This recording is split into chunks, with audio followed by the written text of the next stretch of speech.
역대상 21장 1절부터 17절 말씀 같이 합니다. 사탄이 일어나 이스라엘 대적하고 다윗을 격동하여 이스라엘을 계수하게 하니라.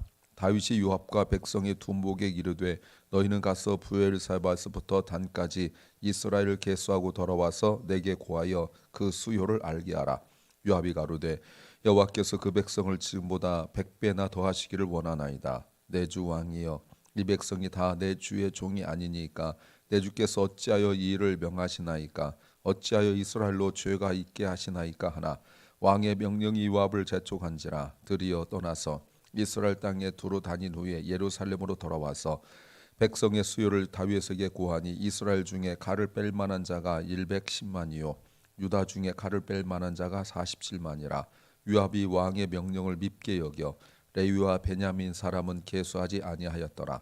하나님이 이를 괘씸히 여기사 이스라엘 치심에 다윗이 하나님께 아뢰어 내가 이 일을 행함으로 큰 죄를 범하였나이다. 이제 간구하옵나니 중의 지위를 사하여 주옵소서. 내가 심히 미련하게 행하였나이다 하니라. 여호와께서 다윗의 선견자 갓에게 이르시되 가서 다윗에게 말하여 이르기를 여호와의 말씀이 내게 세 가지를 보이노니 그 중에서 하나를 택하라. 내가 그것을 내게 행하리라 하셨다 하라. 갓이 다윗에게 나아가 고하되 여호와의 말씀이 너는 마음대로 택하라. 혹 3년 기근일지 혹 내가 석 달을 대저에게 배하여 대저의 칼에 쫓길 일일지 혹 여호와의 칼 곧 온역이 사흘 동안 이 땅에 유행하여 여호와의 사자가 이스라엘 온 지경을 멸할 일일지 하셨나니 내가 무슨 말로 나를 보내신 이에게 대답할 것을 결정하소서. 다윗이 갓에게 이르되 내가 곤경이 있도다. 여호와께서는 긍휼이 심히 크시니 내가 그의 손에 빠지고 사람 손에 빠지지 않기를 원하나이다. 이에 여호와께서 이스라엘의 백성에게 온역을 내리시매 이스라엘 백성의 죽은 자가 7만이었더라. 하나님이 예루살렘을 멸하러 사자를 보내셨더니 사자가 멸하려 할 때에 여호와께서 보시고 그 이 재앙 내림을 뉘우치사 멸하는 사자에게 이르시되 족하다. 이제는 내 손을 거두라 하시니 때에 여호와의 사자가 여부스 사람 오르난의 타작 마당 곁에 선지라. 다윗이 눈을 들어 보매 여호와의 사자가 천지 사이에 섰고 칼을 빼어 손을 들고 예루살렘 편을 가리켰는지라. 다윗이 장로들 더불어 굵은 배를 입고 얼굴을 땅에 대고 엎드려 하나님께 아뢰되 명하여 백성을 계수하게 한 자가 내가 아니니까 범죄하고 악을 행한 자 곧 내니이다. 이 약무리는 무엇을 행하였나이까? 정컨대 나의 하나님 여호와여, 주의 손으로 나와 내 아비의 집을 치시고 주의 백성에게 재앙을 내리지 마옵소서. 아멘. 21장부터 29장이 역대상의 마지막 부분입니다. 여기에는 두 가지가 나오는데 인구조사와 그리고 성전 건축을 위한 준비가 나옵니다. 그럴 때에 21장이 참 중요한데 21장은 당연히 앞에 18장부터 20장까지 그리고 22장부터 29장의 중간에 있죠. 당연한 이야기예요. 그런데 왜 갑자기 인구조사냐 이 말입니다. 그래서 앞에서 다윗이 모든 전쟁에 승리한 이야기가 18장부터 20장까지 나오고요. 그리고 22장부터는 성전 건축을 위한 준비의 내용이 나오는데 오늘 21장을 이해해야 앞과 뒤의 내용을 이해할 수 있습니다. 어떤 내용이냐면 성전 준비의 물질을 준비하는 것이 18장부터 20장 내용이었어요. 전쟁에 단순히 승리한 내용이 아닙니다.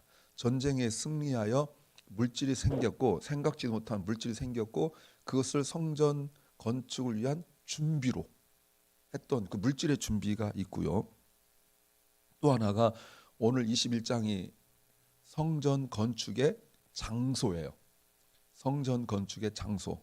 내일도 보겠지만 오르난 또는 아라우나의 타작 마당이 성전의 장소가 된다는 말이죠. 또 하나가 기가 막힌 놀라운 일인데 성전이 그럼 무엇이냐의 의미가 21장에서 나오는 내용이에요. 세 가지 의미라는 거 꼭 기억하십시오. 성전 건축을 위한 물질의 준비가 18장부터 20장까지였고 그리고 성전의 장소가 바로 오늘 인구조사 때문에 생겨나고 정해지고 또 성전이 과연 어떤 의미가 있느냐의 내용을 오늘 본문이 보여줍니다. 오늘은 다윗이 인구조사를 하는데 왜 인구조사를 했는지 그 이유와 그리고 과정 그리고 결과의 시작 부분, 앞부분을 이야기하면서 사무엘하 24장 이야기를 말하고 있습니다. 설교 제목은 더 좋은 방법이 오히려 자신을 어렵게 만들 수 있다. 더 좋은 방법이 오히려 자신을 어렵게 만들 수 있다 하는 제목입니다. The better method can actually make oneself suffer. 우리는 항상 더 좋은 방법을 찾습니다. 왜 더 좋은 방법을 찾을까요? 그 일을 좀 더 수월하게, 쉽게 또는 효과적으로 하기 위하여 그렇죠. 그러나 신앙적으로 보았을 때에 더 좋은 방법이 오히려 자신을 더 어렵게 만들 수 있다는 것도 아는 것이 분별력이고 지혜라고 말할 수 있습니다. 어떤 걸까요? 첫째는 고집 부리는 이유를 알아야 한다는 겁니다. You must understand the reasons for stubbornness. 1절에 다윗이 갑자기 인구조사를 하려고 합니다. 센서스죠. 평상시 같으면 이해가 돼요. 필요합니다. 그런데 왜 갑자기 인구조사를 하려고 하는가? 더군다나 2절부터 보시면 요압이 이게 아니지 않습니까? 라고 말할 정도예요. 더군다나 여러분 혹시 밑줄 쳐 있나 모르겠지만 3절에서 보시면 범죄란 단어가 보입니다. 이 범죄란 단어가 이스라엘의 그 모든 것들을 설명할 수 있는 단어예요. 어찌 이스라엘로 죄가 있게 하시나이까. 이 죄란 단어 말이죠. 예, 죄. 이 죄가 지금은 그 의미를 정확하게 모르는데 앞에서 엄청난 죄를 지었어도 죄란 단어는 없었습니다. 근데 의도적 표현이에요.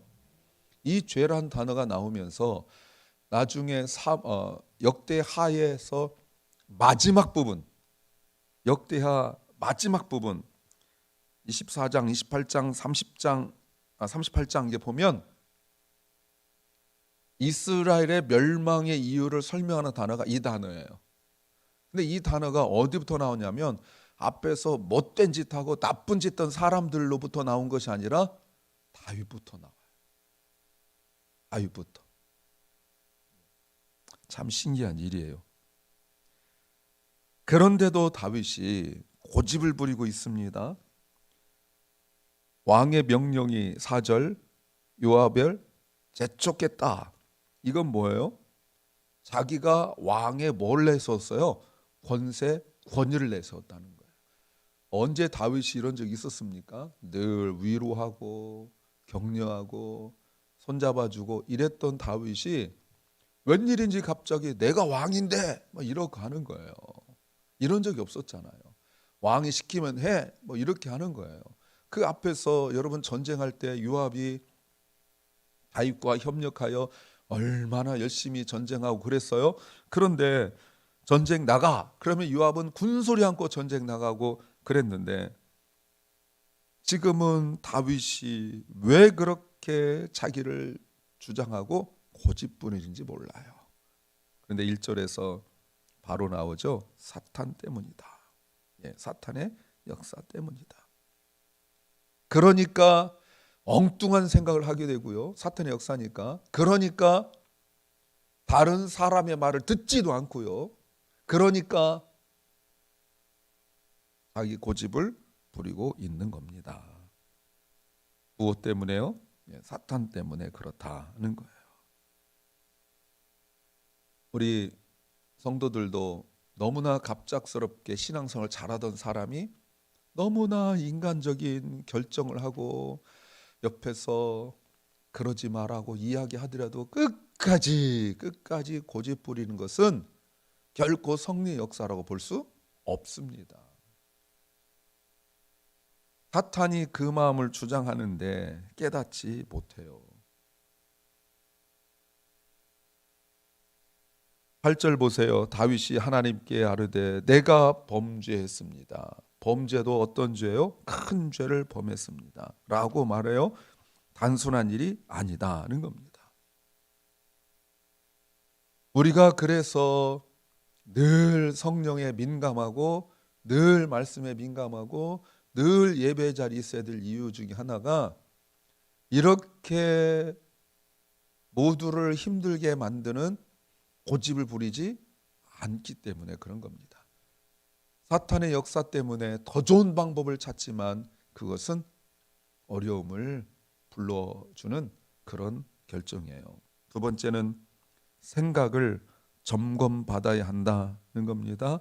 You need to have your thoughts examined. 6절에 요압이 왕의 명령을 믿게 여겼다, 못마땅했다라고 말합니다. 왕이 내가 왕인데 라는 말에 요압이 순종하지만 그러나 완전한 순종을 하지 않고 보니까 요압이 6절에 레위 베냐민 사람들은 계수하지 않았다라고 말합니다. 자, 그럼 한번 질문하죠. 전쟁이 쉽겠어요? 아니면 인구조사하는 게 쉽겠어요? 인구조사가 쉽죠. 그런데 전쟁은 생명 건 그 전쟁은 하나님이 함께 하심으로 모든 전쟁에서 이기게 하셨다. 하나님이 역사하시는데 이 일은 하나님께서 괘씸히 여기셨어요. 여러분 잘 들어주세요. 주님의 일은 쉽느냐 어렵느냐가 기준이 될 수 없습니다. 믿음이 약하면 계속 무엇을 이렇게 재고 생각하냐면 쉽냐 어렵냐만 생각해. 믿음이 약해지면. 근데 믿음이 깊어지고 여러분 은혜 충만할 때는 쉽냐 어렵냐가 아니잖아요. 이게 하나님께서 기뻐하실 일이냐 아니냐, 이게 우리의 관심이거든요. 근데 믿음이 약해지면 내가 지금 상황에서 또는 내 형편에서 내 처지에서 내 소유에서 자꾸 이렇게만 생각해요. 그래서 쉽냐 어렵냐 할 수 있느냐 없느냐만 계속 이야기합니다. 여러분 남은 우리가 판단하지 말고 나 스스로도 한번 생각해 보세요. 은혜 충만할 때 밤이 낮이 상황이 얼마나 바쁜지 이게 중요하지 않았잖아요. 그저 주님 앞에 나와야 살았고 주님 앞에 나와야 내가 그래도 마음이 시원할 것 같고 이랬잖아요.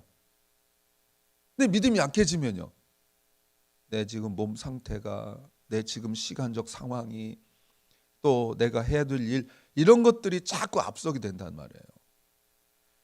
지금 오늘 본문이 보여주고 있는 것이 바로 그거예요. 쉽느냐 어려운 거가 아니에요.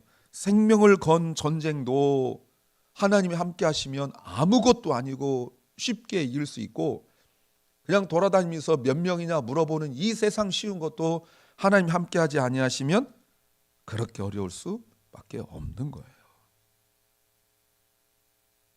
사랑하는 여러분, 다시 한번요, 왜 다윗이 이렇게 인구조사를 했는가를 생각해 보면 사탄이 그 마음을 역사했다라고 말하는데 아마도 아까 제가 21장은 18장부터 20장 뒤에 있다고 말씀을 드렸는데 아마 18장부터 20장까지 다윗이 전쟁할 때 계속 승리를 했지만 어쩌면 이렇게 막 전쟁할 때 다윗이 그런 생각했을 수도 있어요.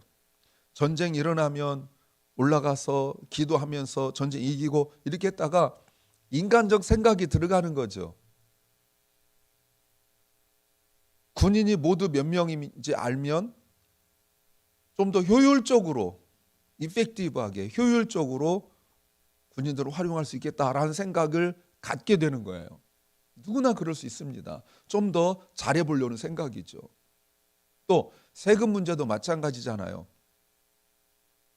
사람을 인구 조사를 하게 하면 세금 거둘 때도 좀 더 좋겠다. 무엇을 위하여? 성전 건축을 위하여. 여러분, 하나님이 공급하실 텐데, 전쟁이든 성전 건축이든 하나님께서 공급하실 텐데, 인간적 생각을 했을 때에 여러분, 그 생각이 어떻게 돼야 돼요? 점검받아야 돼요. 언제처럼요? 13장처럼. 13장에서 다윗이 주님을 위한 생각이 있었습니다. 그 생각을 나단에게 이야기했죠. 그런데 하나님 그 생각을 허락하지 않으신단 말이에요. 보세요. 생각이 점검받아야 실수하지 않아요. 13장에서 그 여호와의 법궤 옮기는 거죠. 여호와 법궤 옮기는 것도 자기가 생각해서 말씀 연구하지 않고 혼자 하다가 어려움을 당하잖아요. 근데 성전 건축한 얘기도 아까 말씀을 드렸고요. 그러니까 점검받지 않는 생각은 아무리 좋은 생각이라도 항상 위험해요. 특별히 내가 주님을 위한 생각, 내가 교회를 위한 생각, 이런 생각들이 내가 아무리 선하다고 할지라도 생각이 주의 종과 그리고 하나님에게 점검받지 않는 것은 인간적인 생각이 되고 나중에는 이것이 분란의 요소가 되고 나중에는 다툼이 되고 말아요. 언제나 우길 때 뭐라고 말해요? 이게 나쁜 생각이냐? 이런 거죠. 이게 교회를 위한 생각이지. 그러면 나 잘 되자 하겠다고 생각이냐? 여러분, 이게 위험한 생각이에요. 우리 그리스도인들은 생각을 항상 말씀과 성령으로 점검받아야 돼요. 세 번째는 대가를 치러야 한다는 겁니다. You must pay the price. 자, 이렇게 했을 때 그 결과가 뭐죠? 하나님께서 7절 싫어하셨어요. 악했어요. 그리고 7절 하반절에 하나님께서 이스라엘을 치셨다.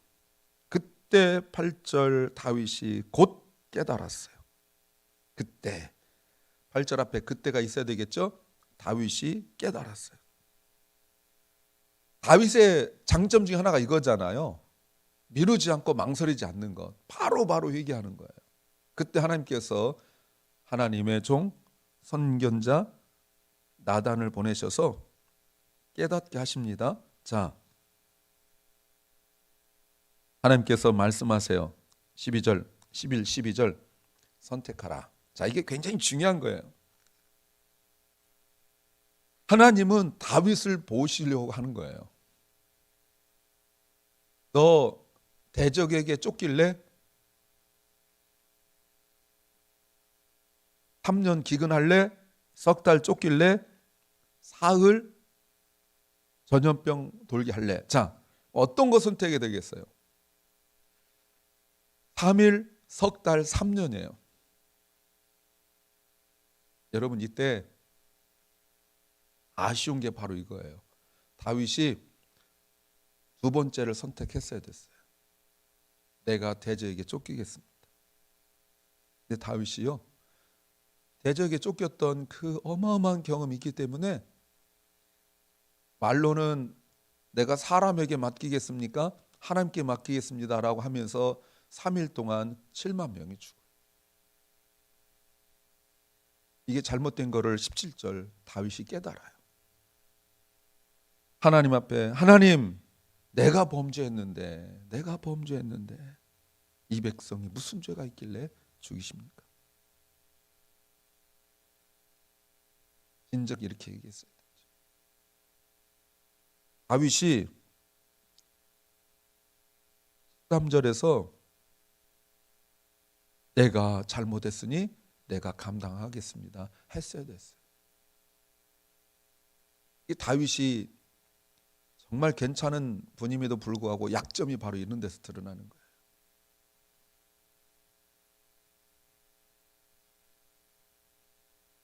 하나님께서 결국 하시다가 15절 스스로 멈추시죠.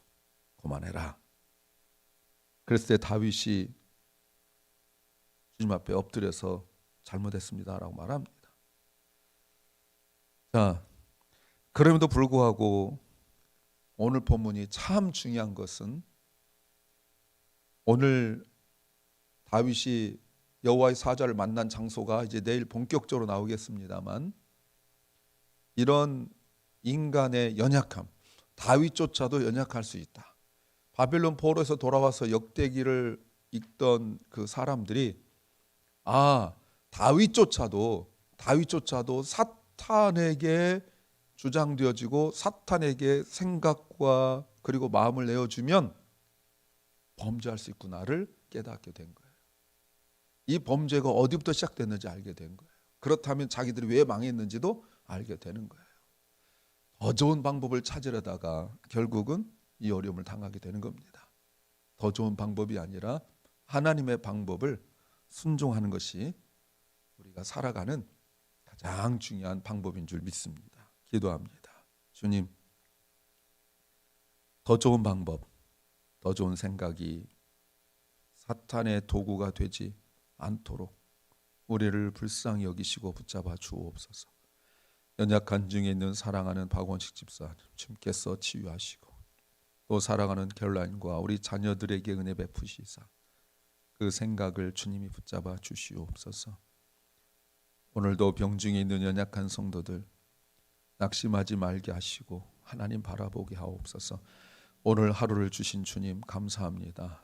하나님께서 오늘 하루가 주의 평강과 은혜의 하루가 될 수 있도록 역사하여 주시고 LA 땅에 주의 평안을 더하시며 이스라엘과 이란의 그 전쟁 가운데 주의 평안을 주시옵소서. 예수님 이름으로 기도하옵나이다. 아멘.